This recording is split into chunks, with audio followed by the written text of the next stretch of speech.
Okay, we are ready for chapter 25 of Cabinet of Wonders. This one is called Coins and Cogs. I look like a parrot, Neil fidgeted with the red and gold jacket as he and Petra walked down the hall. What are you complaining about? Half the Lavari wear those clothes in those colors. Yeah, but the cut. Stuffed somewhere into one of the dark corners of the stables was a page who would dearly love to look like a parrot. But instead, he was dressed in Neil's clothes and bound and gagged.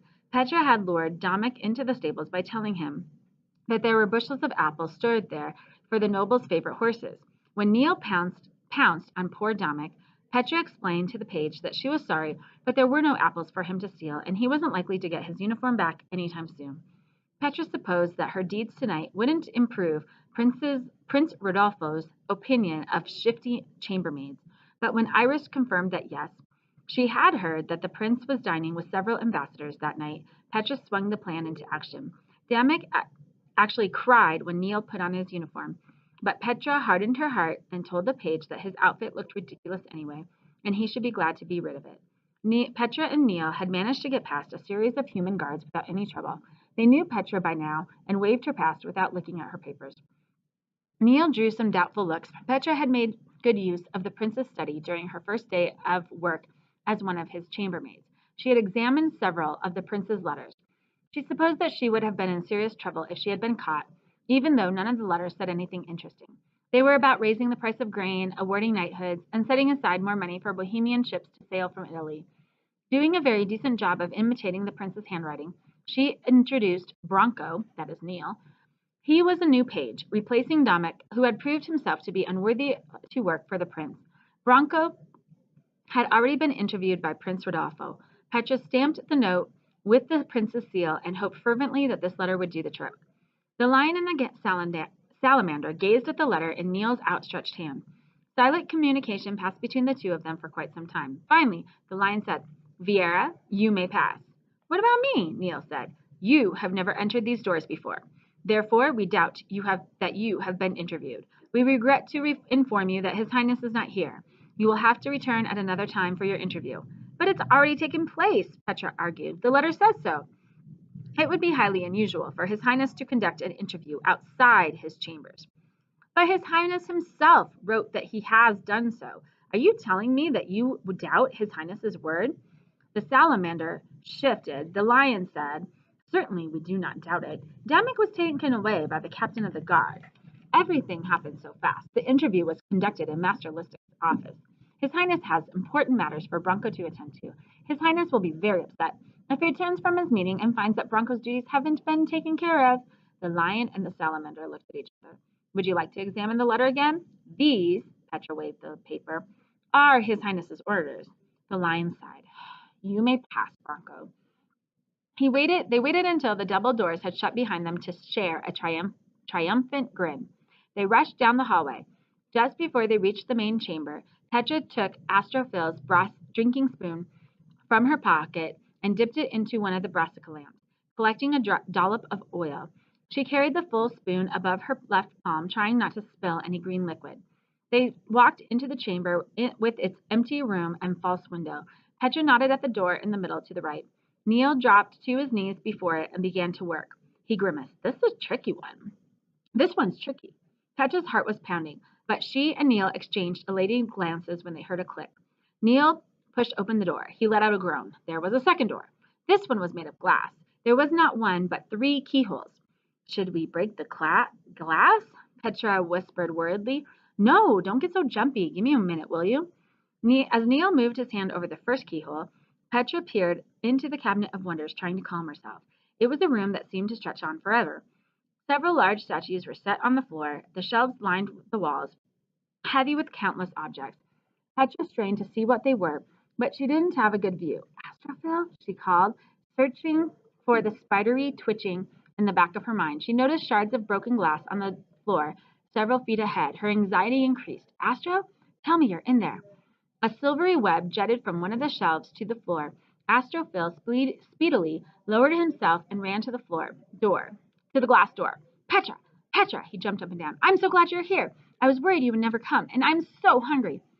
We'll get the door open soon. Did you find Father's eyes? Yes, but you cannot imagine what I had to do to get in here. There was a Venus flytrap, and the prince caught me, and I truly meant for him to do that, but I did not know I would get trapped under a bell jar. And then the prince put me inside the cabinet like I planned, but he kept me under the bell jar on a shelf, the fiend.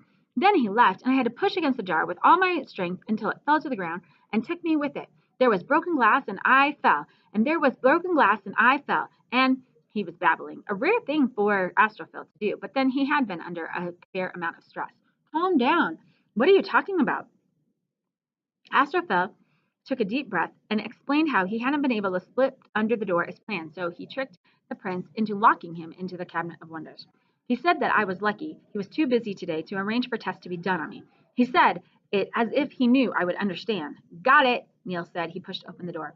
Petra kneeled and held out the spoon. Astrophil eagerly sucked at the green oil. Better, Petra asked. Much. You were very brave, Astro.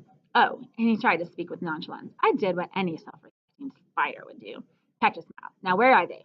She followed Astrophil deeper into the Cabinet of Wonders. Odd and beautiful objects lined their path, such as a small potted tree, whose leaves were curled up paper scrolls. Petra glanced at a paper leaf that had unfurled and saw a 3-line poem written in sappy ink. Some things in the cabinet were magnificent without being unusual, such as a blue and green life-sized statue of a peacock. Others were bizarre and unsettling, like a 6-foot-tall skeleton of a mermaid strung from a pole in a hanger. Neil pulled down a box, looked inside, and made a face. Petra glanced at the box's label. It says dragon's teeth. What am I going to do with dragon's teeth? If you plant them in earth, they sprout soldiers, Astrophil said, or so I've read. Well, maybe they'll come in handy, Neil said doubtfully. He pulled the purse from his waist and poured in the teeth. Try this.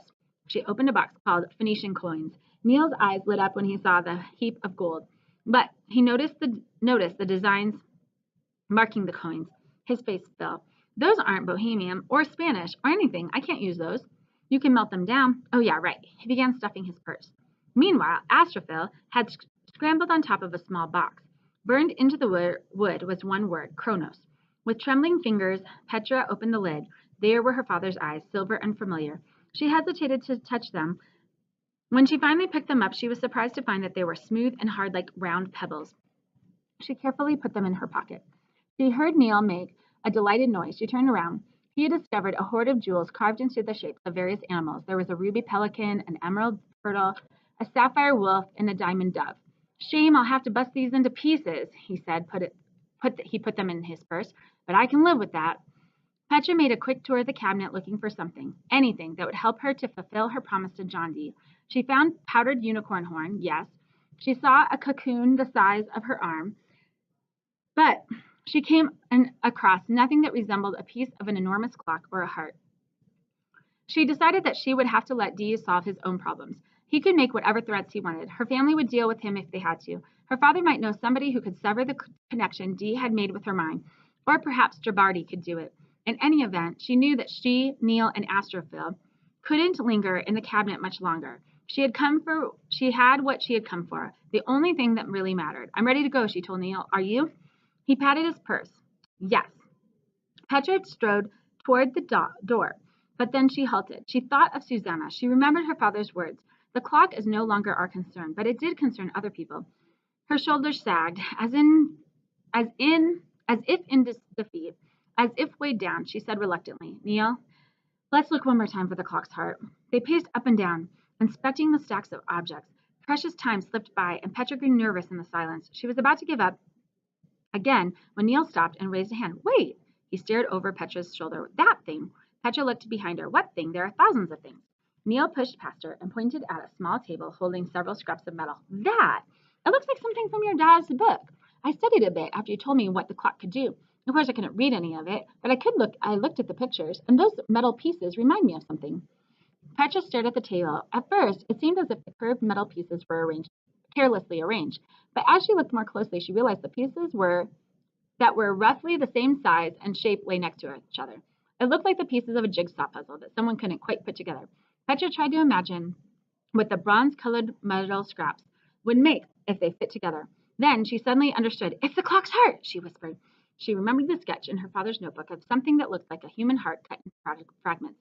Neil reached to touch the piece of the heart, but Petra grabbed his hand. She had seen a red glitter in the bronze-colored metal.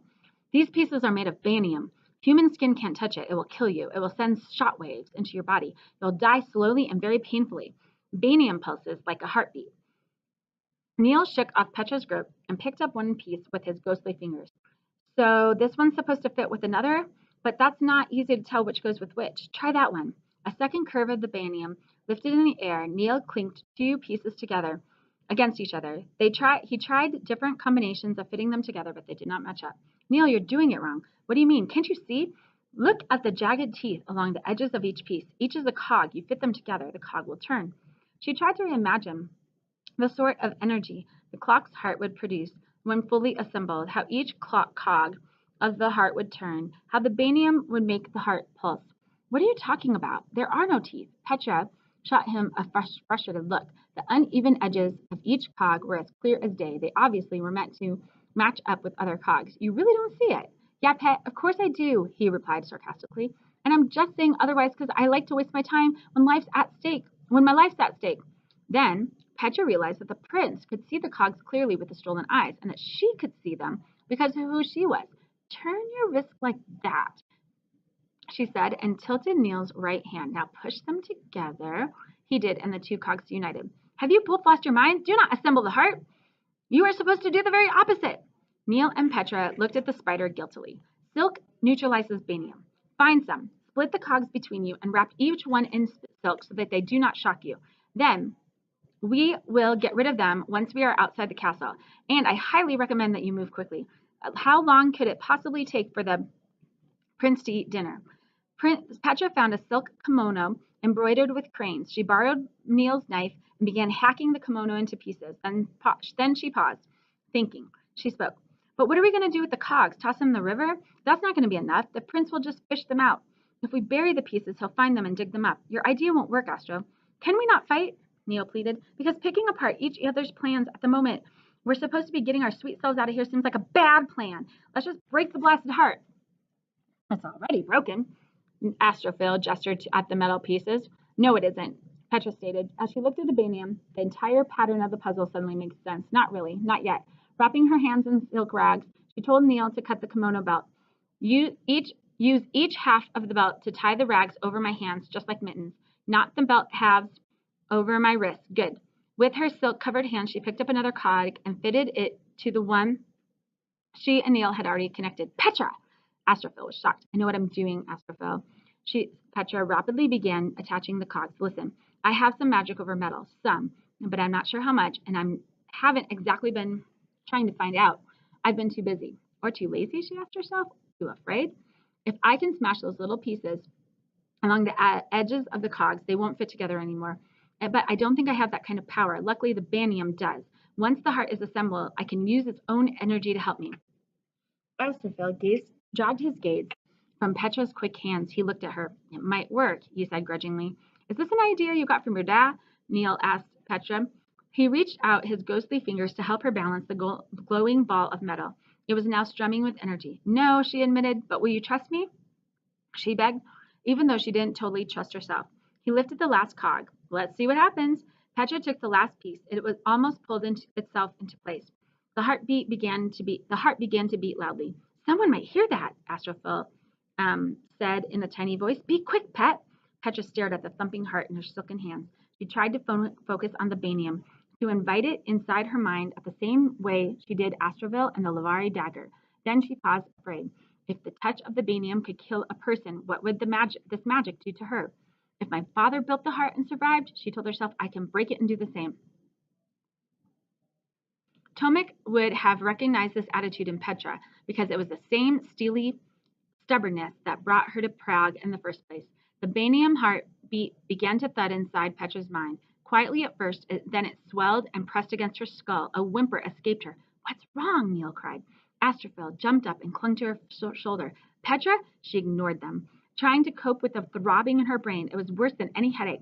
It was beyond painful. Just when she thought her head would split apart from the force of the magical connection between her and the banium, Petra focused on the seams of the clock's heart, the places where the cogs met. Split there, she willed. There was a sound like ice cracking. As the throbbing in her head drained away, Petra watched the teeth of the cogs shatter along the lines that held them together. The heart still held its shape somehow, like a fractured shell of a hard-boiled egg, but the teeth were gone. Have you done it? Is it finished? Astrophil asked. Is it finished? Petra, are you all right? Yes, she whispered. Then she leaned over, let her hands fall away from her heart. She leaned over and vomited. Surprised, Neil fumbled with the heart. It dropped to the ground and broke open with an ear-splitting boom. The three of them looked at each other. Now I know, Astrophil said shakily, that someone heard